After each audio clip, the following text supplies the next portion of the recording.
नमस्कार, मैं शंभू कुमार सिंह और आप देख रहे हैं नेशनल दस्तक। सोचिए आज विनेश फोगाट ने किस तरह से आज अपना अर्जुन पुरस्कार जो है वो त्याग दिया।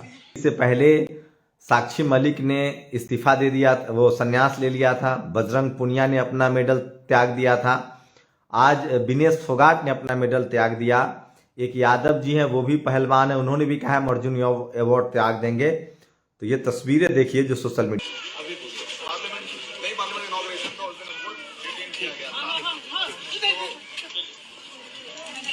ये इंडिया गेट की तस्वीरें हैं जहां विनेश फोगाट ने अपना अर्जुन अवार्ड रख दिया और वो जाना चाहती थी प्रधानमंत्री दफ्तर, प्रधानमंत्री आवास। पुलिस ने रोका तो उन्होंने इंडिया गेट पर इस अवार्ड को रख दिया है। और ये सबसे दर्दनाक खबर है। सोचिए आज़ाद भारत में ऐसा नहीं हुआ था। तो जो रेसलिंग फेडरेशन के जो अध्यक्ष थे पहले ब्रजभूषण शरण सिंह और अब जो संजय सिंह हुए हैं, तो महिला खिलाड़ियों ने पूरा मोर्चा खोल दिया है। और सोचिए दम भर अपने संवैधानिक अधिकारों के लिए लड़ रही हैं। और मैं फिर कह रहा हूं, एक मजबूत सरकार हो या किसी भी सरकार के लिए ये सबसे अच्छी बात नहीं है।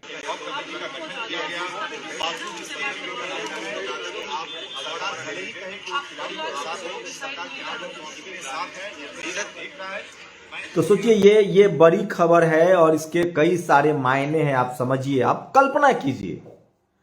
कल्पना कीजिए कि अगर इस देश का प्रधानमंत्री नीतीश कुमार होते या लालू यादव होते या मायावती जी होती या अखिलेश यादव होते या हेमंत सोरेन होते या स्टालिन होते या मान लीजिए विनेश फोगाट, साक्षी मलिक, बजरंग पुनिया, किसी मुख्यमंत्री नीतीश कुमार के राज्य में होती और वो नीतीश कुमार से नाराज होकर इस्तीफा देती या अपना पद लौटाती, तो मीडिया क्या कर रहा होता।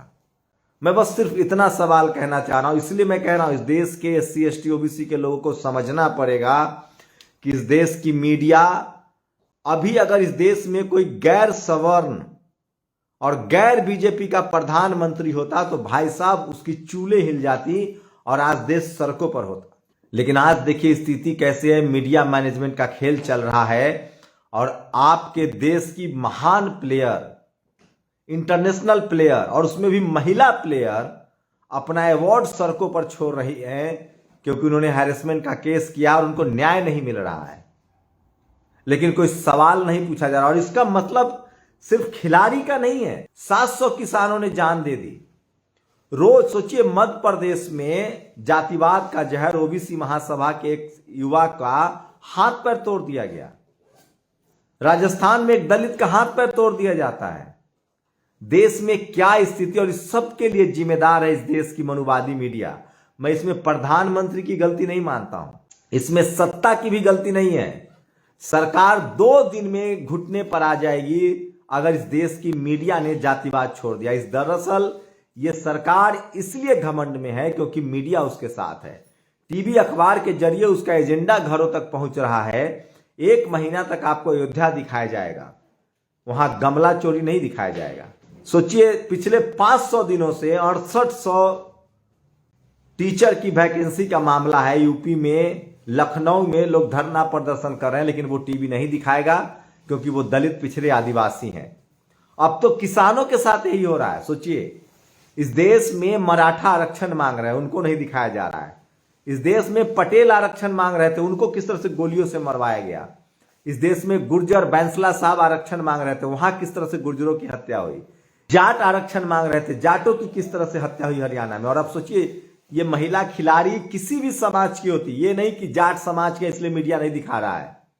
इस सरकार से सवाल पूछने की हैसियत नहीं है। ये खबर तभी चलती जब ये सारी की सारी खिलाड़ी अगर ब्राह्मण समाज से होती और उनके साथ गैर बराबरी हुआ होता तो खबर चल सकती थी। यूपी में बुलडोजर चले, लेकिन तभी खबर चली जब तब तक मीडिया ने बुलडोजर को जस्टिफाई किया। अंजना ओम कश्यप बुलडोजर पर चढ़ के रिपोर्टिंग करती हैं तब तक जब तक कोई ब्राह्मण फैमिली चपेट में नहीं आया था। लेकिन एक बेटी और जिस तरह से एक मां जल गई बुलडोजर की चपेट में आने के बाद, उसके बाद बुलडोजर पर खबरें चली हैं।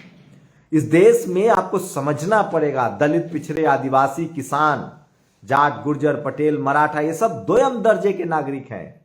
ये इनकी प्राथमिकताओं में नहीं है। और तब तक जब तक उसमें हिंदू मुस्लिम का मामला ना हो। आप कल्पना कीजिए कि अगर यही महिला खिलाड़ी किसी मुसलमान अधिकारी के खिलाफ या प्रेसिडेंट के खिलाफ आंदोलन कर रही होती तो मीडिया का क्या रूप होता। इसलिए मैं कह रहा हूं इस देश का मीडिया हिपोक्रेट है, बायस्ड है और वो जातिवादियों का गिरोह है, अड्डा है। दुख इस बात का है इस देश की मीडिया इस देश के मुसलमान, दलित, पिछड़े, आदिवासी, किसानों से नफरत करता है। इस देश की मीडिया धर्म के आधार पर भी सिख समाज हो उनको खालिस्तान से जोड़ देता है। अगर उनका कोई मांग हो, डिमांड हो, आदिवासी हो उनको नक्सलवाद से जोड़ देता है। सोचिए अभी जंगल कट रहे हैं छत्तीसगढ़ में, कोई मीडिया दिखा रहा है। और ये मत कहिए बीजेपी की गलती है, ये चिदम्बरम ने ग्रीन हंट प्लान बनाया था, पी चिदम्बरम जो कांग्रेस का नेता है। तो मैं फिर कह रहा हूं इस देश में सरकारें आती जाती रहेंगी, लेकिन जब तक दलित, पिछड़े, आदिवासी, जाट, गुर्जर, पटेल, मराठा, इस देश के बहुसंख्यक आबादी 90% लोग जब तक मीडिया में नहीं होंगे तब तक आपकी देश की दशा नहीं बदलेगी।